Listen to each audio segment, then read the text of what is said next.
এখন পর্যন্ত প্রকাশিত গণভোটের ফলাফলে বিপুল ব্যবধানে হ্যাঁ এগিয়ে থাকলেও 4 আসনে বিজয়ী হয়েছে না ভোট। এর মধ্যে 1 আসনে না এগিয়ে 1 লাখের বেশি ব্যবধানে। শুক্রবার নির্বাচন কমিশন ঘোষিত আনুষ্ঠানিক ফলাফল বিশ্লেষণ করে এই তথ্য জানা গেছে।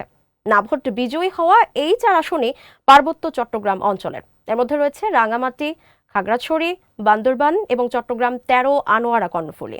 এর আগে বৃহস্পতিবার অনুষ্ঠিত হয় ত্রয়োদশ জাতীয় সংসদ নির্বাচন ও গণভোট।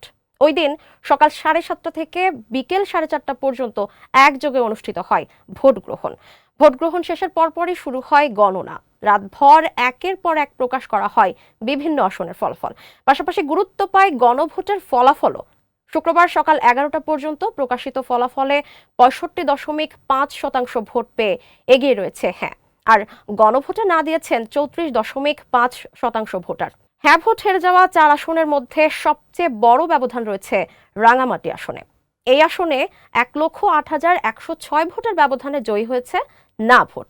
5,09,267 জন ভোটারের আসনটিতে গণভোটে 1,79,805টি না ভোটের বিপরীতে হ্যাঁ ভোট পড়েছে মাত্র 71,699টি। জাতীয় ঐকমত্য কমিশনের সুপারিশে জুলাই জাতীয় সনদ 2025 বাস্তবায়নে জাতীয় সংসদ নির্বাচনের দিন গণভোটেরও আয়োজন করে সরকার। জুলাই জাতীয় সনদের সংস্কার প্রস্তাবের ওপর ভিত্তি করে 4টি প্রশ্ন রাখা হয় গণভোটের ব্যালটে। এই 4 প্রশ্নের জবাবে হ্যাঁ ও না বাছাই করার সুযোগ পান ভোটাররা।